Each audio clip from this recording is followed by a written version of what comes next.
Brook Farm, also known as the Brook Farm Institute of Agriculture and Education, was a utopian experiment of communal living in the United States in the 1840s.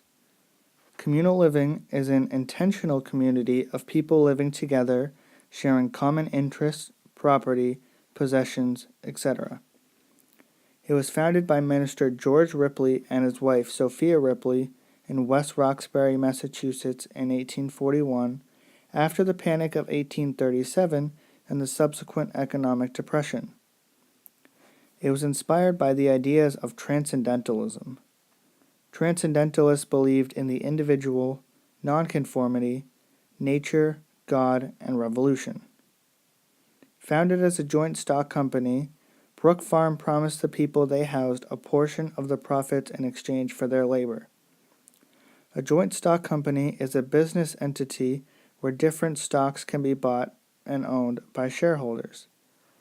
The people of Brook Farm believed that by sharing the workload, time would be available for relaxation and intellectual pursuits. Each member of Brook Farm could choose whatever work they wanted to. This allowed the members to be happier rather than being in a normal society and having a job they don't necessarily like. All members were paid equally, including women. Equality was also part of the transcendentalist beliefs. The main source of income in the society was a school overseen by Sophia Ripley.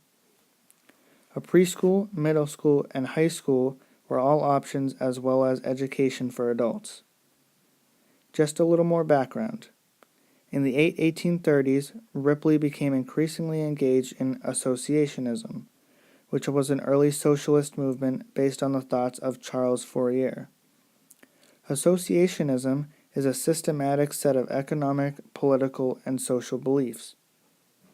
Fourier was a French philosopher and an influential early socialist thinker who was associated with the ideas of a utopian society. As mentioned earlier, women had equal pay as men. The role of women in the utopian society was important at Brook Farm. At Brook Farm, women had the opportunity to work like men. Women had tasks similar to the other women, such as housekeeping and food preparation. However, women were also allowed to work in the field during harvest time, and men even helped out with the laundry in the winter. Because the community focused on the individual, women were also allowed to become stockholders in the joint stock company. These are all examples of women equality at Brook Farm.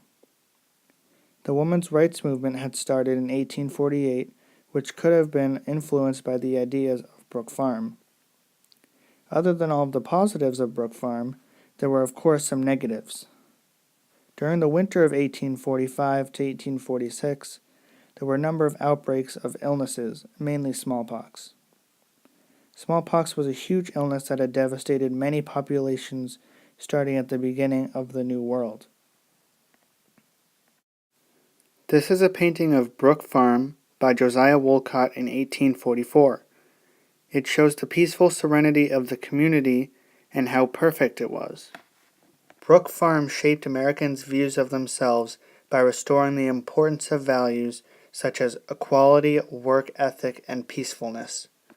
Just to highlight a few points, the equality aspect of this is that women are equal to men. In normal society, this wasn't the case. Brook Farm broke these boundaries. The work ethic at Brook Farm was also different.